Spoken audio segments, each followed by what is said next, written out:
Hola, yo soy el doctor Antonio Aguirre Piría, soy médico egresado de la Universidad Autónoma de Ciudad Juárez y estoy comenzando esta serie de investigación. En esta serie vamos a estar abordando diversos temas, desde cómo elaborar un protocolo científico desde cero. Es muy sabido que en la Facultad de Medicina, cuando llevamos materias como estadística, medicina basada en evidencias, metodología de la investigación, honestamente son materias en las que poco interés muestran la mayoría de los alumnos y la gran mayoría ponemos atención en materias como fisiología, anatomía, bioquímica, etcétera, ¿no? Creemos que estas materias no son de relevancia. Sin embargo, cuando ya llegas a la práctica médica, te das cuenta de lo importante que fue el haber puesto atención en este tipo de materias, ya que actualmente la medicina en el mundo está evolucionando muy rápido y ya estamos practicando una medicina basada en evidencias, no basada en experiencias como era en el pasado. Ahorita ya no funciona el hecho de, no, es que yo utilicé este tratamiento, le fue muy bien a mis pacientes, entonces, pues es el que se debería de usar. No, ahora hay que hacer un estudio en el que podamos comprobar que ese tratamiento verdaderamente funciona. Ahora, esta serie la estoy realizando justo dirigida para estudiantes de medicina, médicos internos de pregrado, residentes o profesionales de la salud que están interesados en la investigación. Justamente lo que quiero es resumirles algunos de estos temas para que se les haga un poquito más atractivo este tema de la investigación y nos demos cuenta que en realidad no es lo que pensamos. Si las personas cuando piensan en investigación piensan en, oh, sí, es algo aburrido, a mí me gusta la clínica, pero no, en realidad la investigación va de la mano de todo. Si a ti te gusta la clínica, en realidad puedes aplicar la investigación en tu práctica clínica y vas a ver que se convierte en algo más atractivo de lo que pensabas. Y pues bueno, ya sin más rodeos, vamos a comenzar con este episodio 1, donde vamos a ver las bases de la investigación.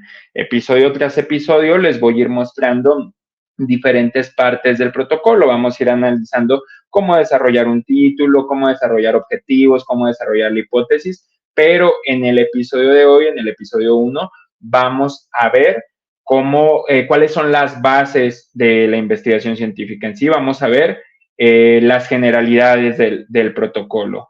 Y pues bueno, comenzamos.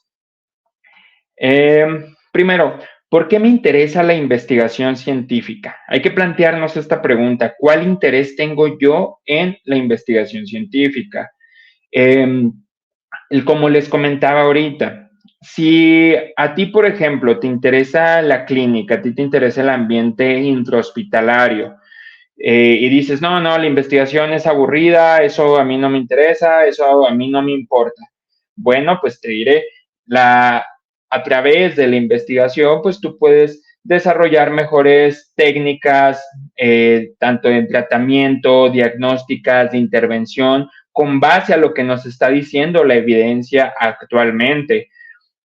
Tus pacientes van a llevar un mejor desarrollo si tú empiezas a implementar tratamientos que la evidencia nos está diciendo que son útiles en este momento, que vas a demostrar en tu práctica clínica que estás a la vanguardia. O bien, a ti te interesa la salud pública. Por lo general, las personas que tienen intereses en temas de salud pública, pues les gusta ya de por sí la investigación. Pero si te interesa la salud pública y dices, no, pero es que yo quiero desarrollar políticas, bueno, pues tus políticas tienen que estar basadas en un argumento científico. Siempre cuando vamos a realizar una investigación tenemos que hacernos esta pregunta, ¿por qué me interesa? ¿Con qué finalidad la voy a hacer? Ahora el segundo planteamiento es, ¿para qué escribimos? Bueno, si nosotros no escribimos, solo va a ser un chisme, así de simple. Como les comentaba ahorita al principio, bien podemos decir, es que mira, yo en mis pacientes estuve implementando este tratamiento, como pasó, por ejemplo, durante la pandemia, ¿qué ocurría con el COVID? Que decían, es que a mis pacientes les funcionó darle ivermectina, pero ya después salieron los estudios que en realidad la ivermectina no tenía nada que ver en la atención de COVID-19 y no tenía función. Pero ¿qué ocurrió? Que había algunos médicos que implementaron la ivermectina en pacientes que no tenían tal vez factores de riesgo, que no se estaban complicando, y esos pacientes en sí iban a seguir el ciclo natural de la enfermedad como cualquier enfermedad viral, y esos pacientes iban a terminar pues remitiendo, y ellos dieron la ivermectina y asociaron el evento en el que pues tenía relación, y en realidad pues no era así. Es por esto que si a un paciente le funcionó algo, no a todos les va a funcionar.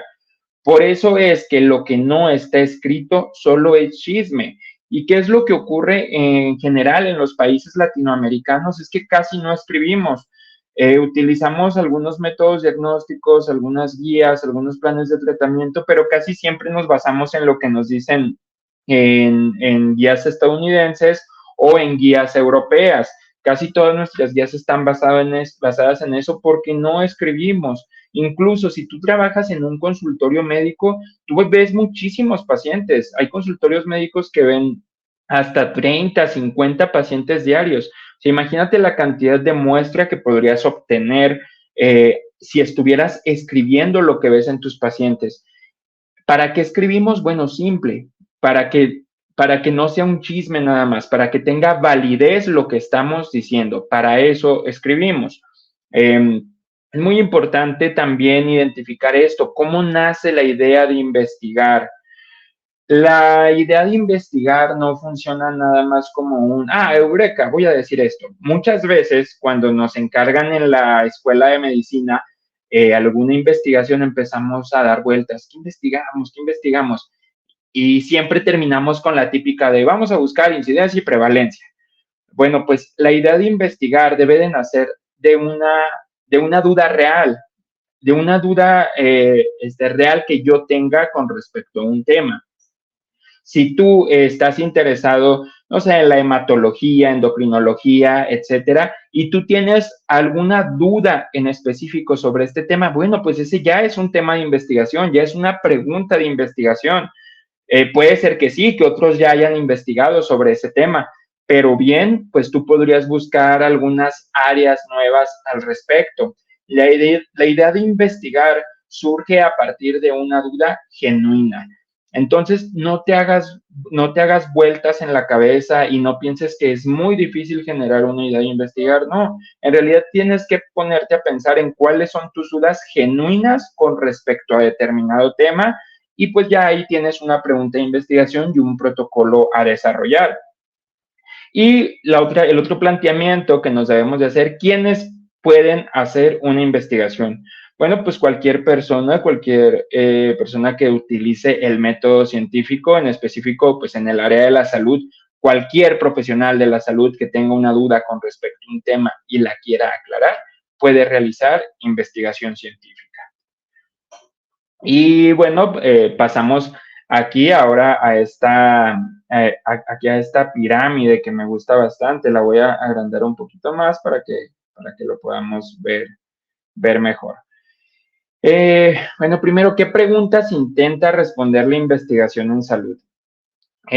Casi todas las investigaciones van encaminadas a ciertos rubros, ciertos ámbitos. Las preguntas principales que nos debemos de llegar a generar son preguntas sobre la etiología, qué es lo que causa ciertos padecimientos, cuáles son los factores de riesgo que desencadenan tal enfermedad, cuál es la manera más eficaz de prevenir ciertas patologías o los métodos diagnósticos más eficaces justamente para llegar a un tratamiento más oportuno. Y por ende, pues claro, los tratamientos, cuál es el pronóstico de la enfermedad. También la economía es importantísima, saber qué tanto golpea el atender en sí toda la trayectoria de una enfermedad, qué tanto le va a pegar a la economía tanto de un país o incluso al bolsillo del paciente. Y en sí, pues para generar estadística. Casi estos son en general los motivos por los cuales por los cuales investigamos. En sí son las preguntas que se intentan responder en la investigación en salud en específico. Y aquí tenemos esta pirámide de aprendizaje de Kirkpatrick. Esta pirámide, ahorita la vamos a relacionar en salud, cómo funcionaría. tenemos aquí esta pirámide de cuatro niveles. En el nivel más bajo tenemos la reacción. En sí, esta pirámide fue elaborada para evaluar el aprendizaje, para ver cómo están aprendiendo en sí los alumnos. Y en sí, pues primero tenemos una reacción. Esta reacción tiene que ser de satisfacción. Si no hay satisfacción, pues el alumno no va a aprender, ¿verdad? Después de esta satisfacción, ahora sí va a haber aprendizaje. Ese aprendizaje es el conocimiento adquirido. Y después de que tengamos este conocimiento adquirido, vamos a generar comportamientos. Las personas, conforme van aprendiendo cosas nuevas, van adquiriendo nuevos comportamientos. Y al final tenemos un resultado que sería el impacto real. Entonces, desde que empezamos a enseñar, empezamos a generar una reacción que puede ser satisfactoria o puede ser negativa. Desde ahí es desde donde ya vamos a saber si vamos a tener un impacto real. Y el impacto va a estar dado por la adquisición de nuevos comportamientos. Y en salud lo vamos a transmitir de la siguiente manera. En la base, igual la reacción, vamos a ver la satisfacción con los contenidos educativos. Posteriormente, vamos a pasar a un mayor nivel de conocimientos y habilidades. Y este mayor nivel de conocimientos y habilidades nos va a llevar a generar conductas, que estas conductas pueden ser mejor comunicación entre los trabajadores de salud y desarrollar un mejor trabajo en equipo. Cuando lleguemos a este cambio en las conductas, es cuando vamos a empezar a modificar el sistema de salud. Es cuando vamos a tener sistemas de salud que den atención de mayor calidad. Y por último, vamos a llegar hasta la cima de esta pirámide donde los proveedores se sienten valorados y se incrementa el nivel de bienestar. Ahora, esto en investigación científica, ¿cómo lo podríamos razonar? Bueno, nosotros tenemos una formación académica, lo que nos va a llevar a generar ciertos aprendizajes de base. Y ya después esta base, a partir de esta base, pues vamos a generar dudas. Entre tú más empiezas a aprender, entre tú más conocimientos obtienes, más dudas también comienzas a generar. Quieres saber cómo funcionan más las cosas. Entonces, estas dudas nos van a llevar a desarrollar investigación científica. Conforme nosotros vayamos investigando más, vamos a adquirir mayores conocimientos y habilidades. Y estos conocimientos y habilidades que nosotros vayamos adquiriendo a través de la investigación científica nos van a ayudar a mejorar la dinámica laboral, por ejemplo, en un hospital. ¿Por qué? Pues porque todos van a comenzar a trabajar a partir de ciertos estándares, a partir de ciertos lineamientos. Ya no van a trabajar únicamente pues porque tal directivo lo dice, porque tal jefe lo dice. No, ahora va a ser porque esta guía así lo indica, porque esta es la mejor manera de trabajar. Entonces, eso va a llevar a generar sistemas de salud de mayor calidad y de esta manera tanto el personal de salud como el paciente se va a ver beneficiado y es cuando vamos a ver un impacto real. Entonces, he ahí la importancia de la investigación científica. Ahora bien, esto es en un ambiente clínico. Si ya nos vamos a un ambiente de salud pública, pues claro que es importantísimo, porque lo estamos viendo a grandes rasgos y si nosotros desde un panorama de la salud pública empezamos a darnos cuenta que nuestros hospitales al fin comienzan a trabajar bien gracias a la investigación científica, pues vamos a generar un impacto real en nuestra sociedad. Y luego, bueno, pasamos a este punto. ¿Por qué escribir un protocolo?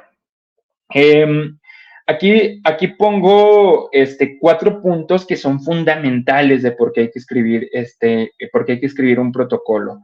Bueno, primero hay que entender que un protocolo va a ser nuestro manual. A veces solemos confundir o utilizamos como si fueran sinónimos en sí lo que es el protocolo y la investigación científica. Bueno, el protocolo va a ser nuestro manual para desarrollar la investigación. Son las reglas a seguir. Este protocolo tiene que ser replicable. Lo tenemos que ver casi como si fuera una receta de cocina. Si tú tienes la receta de cocina para practicar, para hacer mole, por ejemplo, Si tú haces la receta tal cual como te dijeron que tenías que hacer el mole, pues así la van a hacer. Si todos la implementan de la misma manera, a todos el mole les debería de quedar de la misma forma. Así tiene que ser un protocolo, como una receta científica. Si tal persona en China te dijo que si siguiendo los tales pasos ibas a llegar a tal resultado, si tú lo sigues de la misma manera, deberías de llegar al mismo resultado. A eso se refiere con que un protocolo tiene que ser replicable. Entonces, nuestro protocolo va a ser nuestro manual a seguir. La estructura de un proyecto de investigación se establece en su protocolo. Es el plan escrito del estudio y este nos va a ayudar a organizar la investigación de mejor manera, además de que el protocolo tiene ciertas funciones legales. En el siguiente episodio vamos a enfocarnos más en este tema legal y en la parte bioética, pero ahorita por lo pronto les comento que incluso en México tenemos una norma oficial mexicana, que es la NOM 012, que nos dice de los criterios para la ejecución de proyectos de investigación. Esta norma nos indica que tenemos que tener ciertas características en nuestro protocolo de investigación. Tiene que cumplir estos aspectos mínimos que les estoy enumerando aquí. Tiene que contener un investigador principal, quiénes son los investigadores participantes, un resumen, que en sí el resumen pues va a contener todo más o menos pues qué son los apartados, ¿no? Desde los objetivos, por qué se está realizando, los antecedentes, algún resumen de las conclusiones, de los resultados. Es prácticamente para que el lector, al ver este resumen, pues más o menos se empape de lo que va a tratar ese protocolo. Una justificación de por qué estamos realizando este proyecto, el planteamiento del problema, la hipótesis, los objetivos, material y métodos, bioseguridad, aspectos éticos, el cronograma, referencias y anexos. Bueno, todos estos apartados son los que vamos a ir mencionando en esta serie y los vamos a ir desarrollando de uno por uno conforme vayamos avanzando en episodios. Pero aquí se los presento. Al menos estas características son las que nos dice la NOM que debe de incluir nuestro protocolo.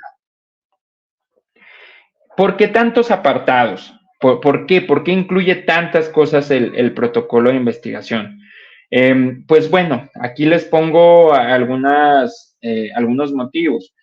¿Qué preguntas se van a abordar? Es importante saber eso. ¿Qué es lo que vamos a resolver? ¿Qué vamos a responder? ¿Cuál es mi duda? Y ¿por qué estas preguntas que me estoy haciendo son relevantes? Porque no todas las preguntas son relevantes. Ojo aquí también. Al día se publican millones de artículos científicos en el mundo, millones, pero no todos estos artículos son relevantes para la ciencia. Hay algunos que son simple paja, hay algunos que nada más son para engordar el currículum y ya, y no quiere decir que sean relevantes para la ciencia. Ahora, hay que preguntarme, ¿lo que estoy investigando realmente es relevante? Para esto, pues obviamente hay una revisión bibliográfica, hay que ver qué tanto se ha investigado al respecto y si lo que voy a investigar realmente pues tiene un aporte a la ciencia, porque pues no todo lo que se investiga aporta realmente a la ciencia. ¿Cómo se va a estructurar el estudio? Pues bueno, ya lo habíamos mencionado, ¿no? El protocolo va a ser nuestra guía, va a ser nuestra estructura de nuestra investigación. ¿Cuál es el universo de trabajo y cómo será seleccionado y qué mediciones se van a realizar? Aquí vamos a saber prácticamente qué es lo que vamos a hacer para llegar a ciertos resultados, ¿no? Ahora, nos preguntaremos, ¿qué tan extenso tiene que ser un protocolo? Pues tiene que ser lo suficientemente extenso como para expresar simple y claramente lo que vamos a hacer. A veces pensamos que entre más grande sea un protocolo, pues más validez va a tener, ¿no?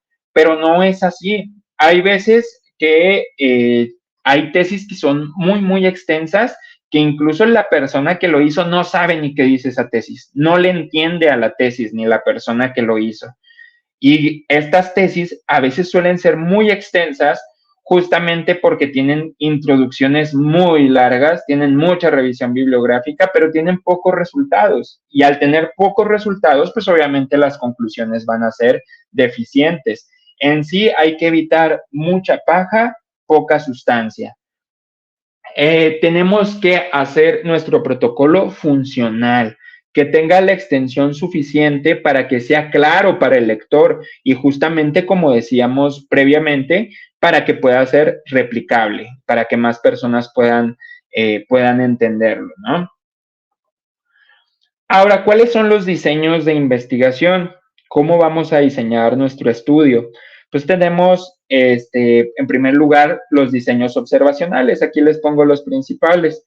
Tenemos los estudios de corte, el estudio transversal y estudio de casos y controles. Vamos aquí desglosándolos de uno por uno. Vamos a ver primero el estudio de corte. El estudio de corte nos va, nos va a ayudar para poder estudiar a una población a lo largo del tiempo. Justamente, nos va a ayudar para evaluar para evaluar las incidencias, para ver qué tanto aparece una enfermedad a lo largo del tiempo. Hay que entender los conceptos de incidencia y prevalencia. La prevalencia es qué tanto se presenta una enfermedad en este momento o un evento en sí, qué tanto se presenta un evento en este momento, y la incidencia, qué tantos nuevos eventos van ocurriendo a lo largo de determinado tiempo. Por lo tanto, un estudio de corte, al ser longitudinal, es decir, se va a estudiar a lo largo del tiempo, de determinado tiempo, vaya, vamos a poder detectar incidencias. Entonces, vamos a ver cuáles son las ventajas y desventajas de los estudios de corte. En cuanto a las ventajas, estos, justo como les comento, son ideales para evaluar incidencia, historia natural de una enfermedad. Con historia natural nos referimos a cómo aparece una enfermedad, cómo evoluciona y cuál es el desenlace de la misma, ya que vamos a tomar individuos en los que los podemos tomar en cierto punto del tiempo, donde comenzaron tal vez con cierta patología, podemos estudiar qué síntomas nuevos fueron desarrollando, qué situaciones nuevas se fueron presentando y cuál fue el desenlace de ese paciente. También, bueno, nos permiten indicar causalidad, esto debido a que como vamos estudiando al paciente a lo largo de muchos años, pues podemos ir determinando qué ocasionó su problema clínico, ¿no? Estos en sí también son de gran utilidad para ver cómo se desarrollan enfermedades letales.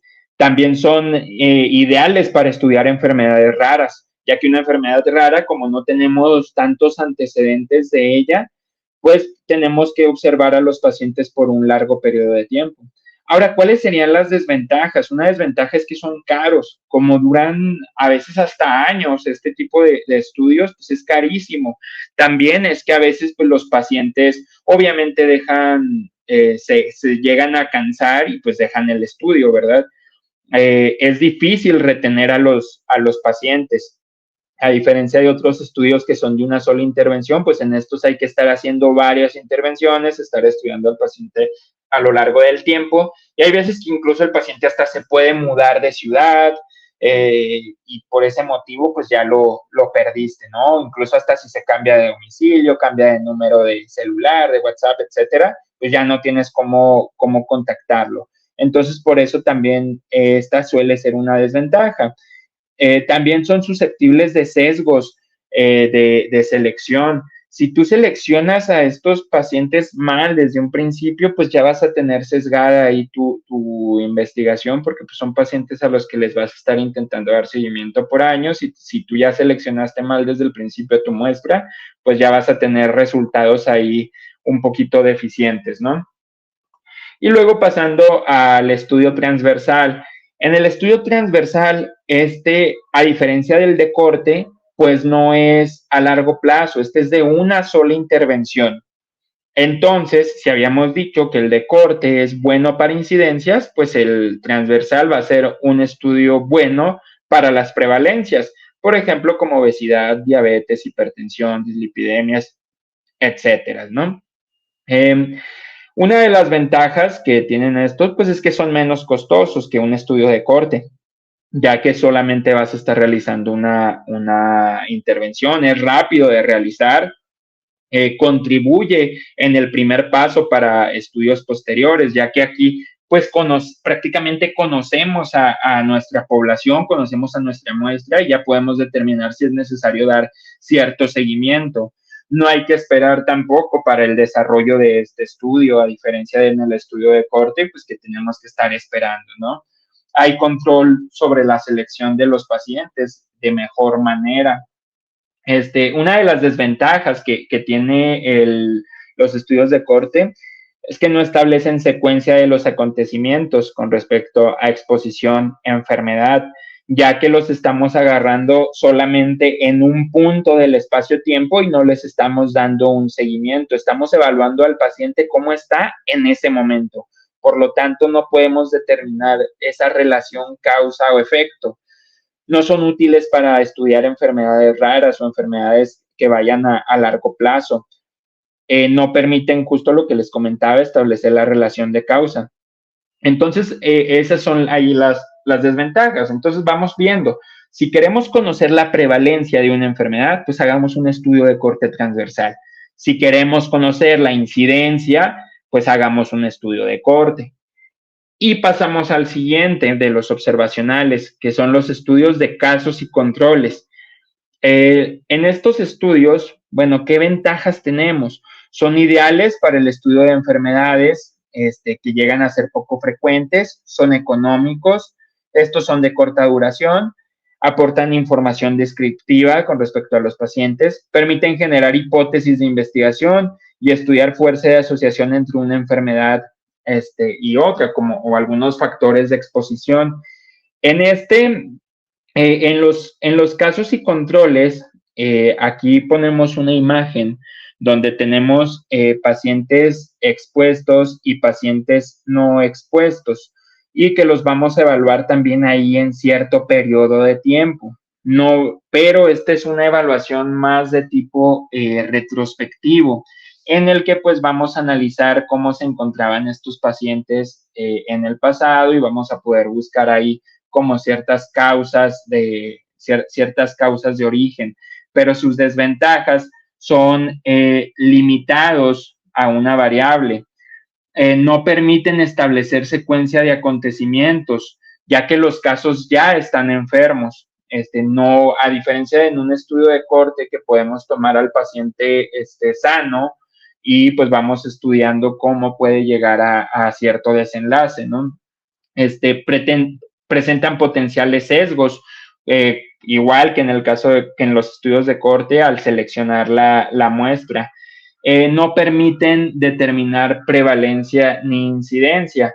En simplemente vemos, pues, si el paciente se expuso ante tal situación, si no se expuso y si llegó a determinado desenlace que estábamos esperando, ¿no? Por eso es que nos dice que nos permite generar de cierta manera hipótesis con respecto a los casos y controles. En sí, este tipo de estudios son los que menor validez científica pueden llegar a tener. Sin embargo, pues son un poquito más fáciles de hacer, que incluso hasta en el consultorio médico podemos llegar a estarlos haciendo, ¿no?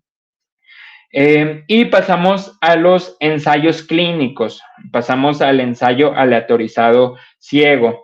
Los ensayos clínicos son los más complejos de realizar y estos funcionan en específico pues para poder evaluar ciertos métodos de tratamiento, ciertos métodos diagnósticos o incluso, por ejemplo, lo vimos durante la pandemia, pues en la aplicación de vacunas. Se requirió de un ensayo clínico para poder determinar que las vacunas eran funcionales. ¿Cuáles son? Bueno, en este caso, los ensayos clínicos para que puedan llegar a ser funcionales tienen que ser aleatorizados y tienen que ser ciego. en sí, de preferencia a doble ciego. ¿Qué quiere decir esto? Que tanto la persona que está aplicando el estudio como la persona a la que se le está realizando el estudio no tienen que conocer a qué grupo pertenecen. Aquí ponemos una imagen, ¿no? En el que ponemos ahí un ejemplo, en el que tenemos una población blanco. De esa población blanco, nosotros vamos a obtener nuestra muestra, que esta es nuestra fase de reclutamiento, es donde vamos a buscar cuáles son las características que debe de tener nuestra muestra principalmente para poder ser seleccionada y ser útil para nuestro estudio. Después vamos a pasar a una aleatorización, que ahí es donde vamos a dividir a los pacientes entre el grupo experimental, grupo control, que en este caso, poniendo un ejemplo, como en los tratamientos, cuando se hace esta aleatorización, que suele ser a doble ciego, unos pacientes se van hacia los que van a recibir el tratamiento y otros se van al grupo placebo. Pero ni la persona que está aplicando pues en sí el fármaco sabe si es el placebo o el fármaco realmente. El que lo está aplicando no sabe. Y tampoco el que lo está recibiendo sabe si está recibiendo el placebo o el fármaco. Aquí es a lo que se refiere que está a doble ciego. Entonces, ya al final obtenemos un desenlace y se da un seguimiento y ya se revela cuáles eran los que recibieron el placebo, se revela cuáles fueron los que recibieron el tratamiento, vemos los resultados, vemos si hubo una diferencia significativa en el desenlace de la enfermedad, que por ejemplo presentaron mejoría los que recibieron el tratamiento con respecto al placebo, pues quiere decir que nuestro tratamiento es funcional. Sin embargo, si no vemos una diferencia significativa, pues quiere decir que nuestro tratamiento no es útil. Y pues bueno, que con esto pasamos a lo siguiente, a definir lo que es el sesgo. Ya habíamos mencionado un poquito sobre sesgo en los estudios, pero bueno, pues hay que entender primero qué es el sesgo. Hay que entender que el sesgo no es de mala fe. A veces pensamos que cuando cuando un estudio está sesgado es porque se hizo con dolo, pero no, pues no siempre suele ser así. Esta es la desviación involuntaria hacia un lado o hacia el otro. Ejemplo, si yo tengo si yo estoy iniciando un tratamiento y yo creo que ese tratamiento funciona porque lo apliqué en 10 de mis pacientes y a los 10 les funcionó. Y yo digo, sí, esto es lo que funciona y esa es mi hipótesis, ¿no? Que ese tratamiento funciona. Entonces, decido hacer un estudio, hago mi protocolo, comienzo mi investigación, pero al final resulta que el tratamiento frente a placebo no mostró diferencia significativa. Pero yo estoy casado con la idea de que ese tratamiento funciona. Entonces, ¿qué hago? Empiezo a interpretar de manera errónea mis resultados para así de esa manera comprobar que mi hipótesis era correcta y que el tratamiento realmente funciona cuando no es así. Hay veces que este sesgo sí puede llegar a ser voluntario, pero no quiere decir que sea con dolo. En muchas ocasiones es porque las creencias del investigador pueden llevar a una mala interpretación de los resultados.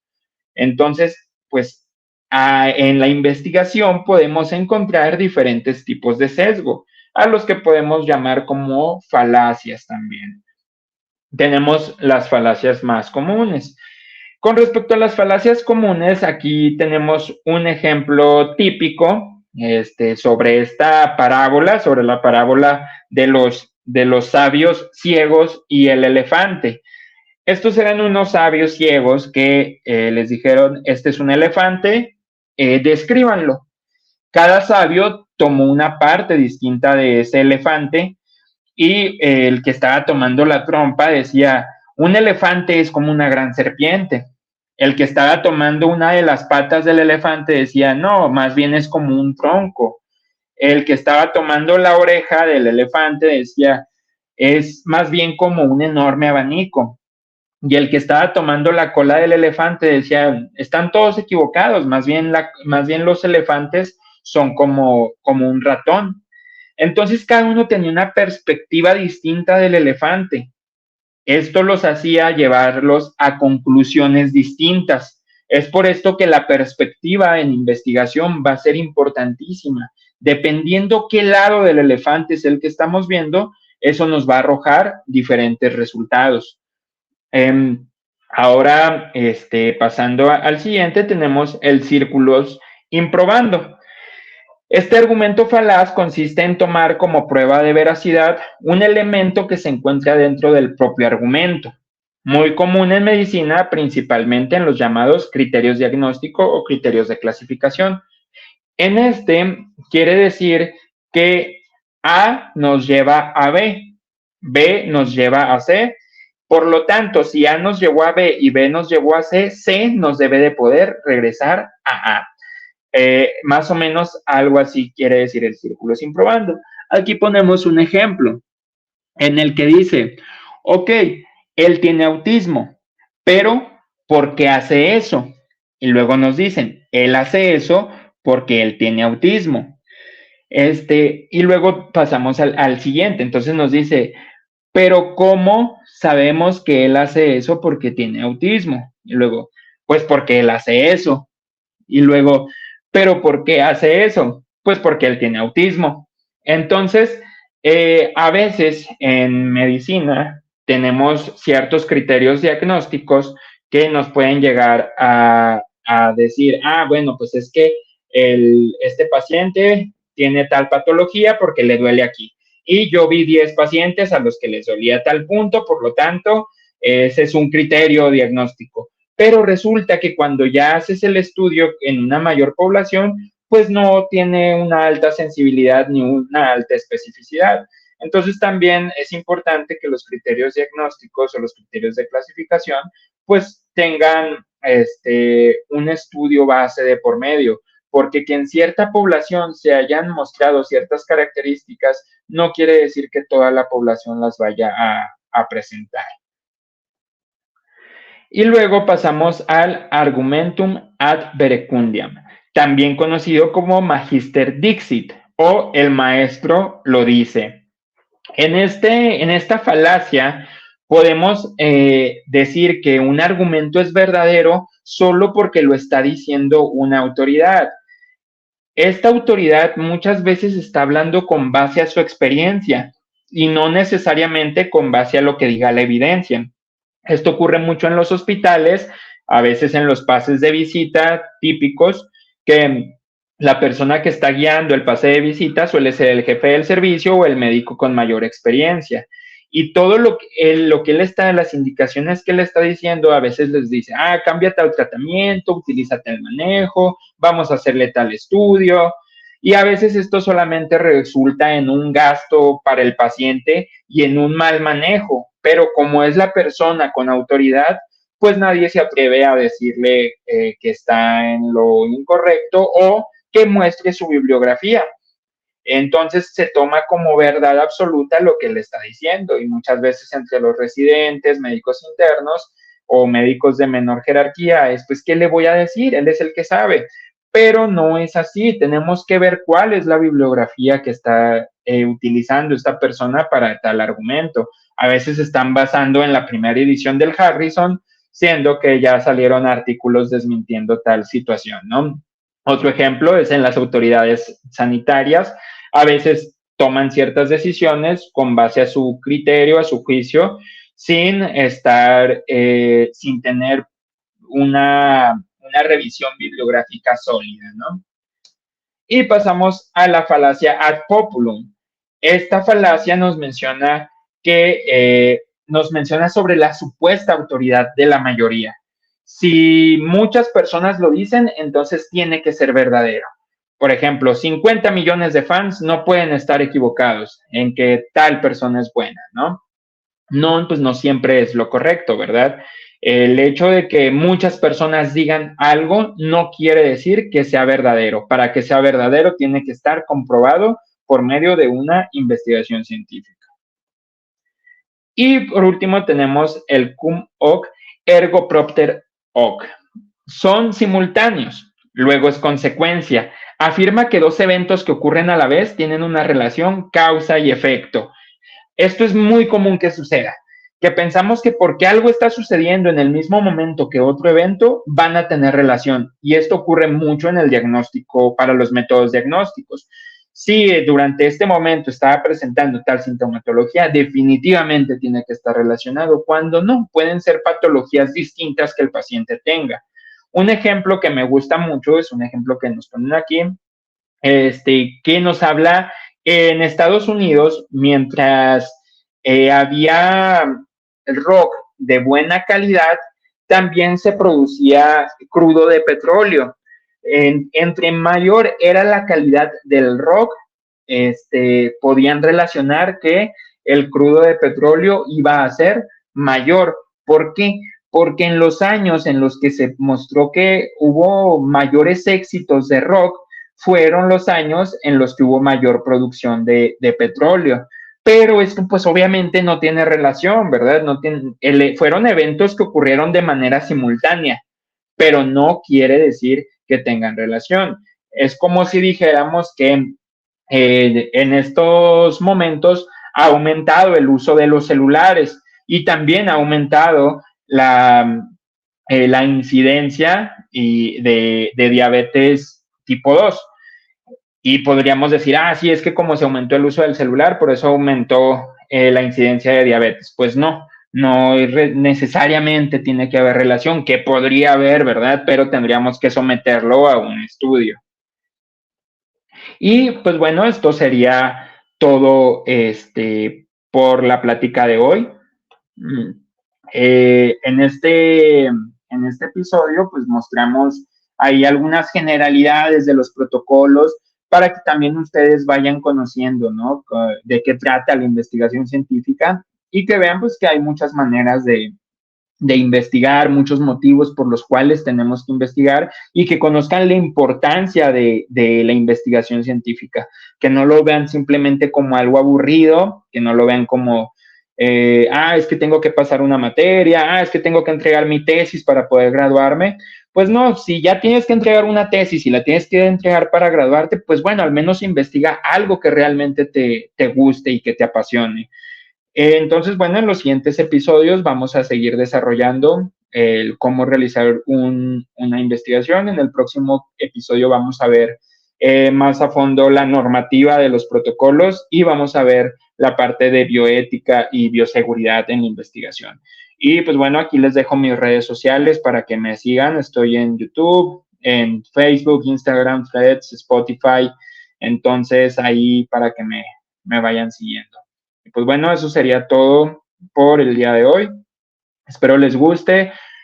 Por favor, denle compartir, síganme, denle me gusta, síganme en mis diferentes redes porque ahí estaré subiendo más temas similares. Y si les gustó el video, por favor, compártanlo y compártanlo en especial a aquella persona que en estos momentos está frustrada con su tesis para que se dé cuenta que no tiene que ser un proceso frustrante, sino que tiene que ser algo que nos apasiona. Y pues bueno, eso fue todo por hoy. Saludos.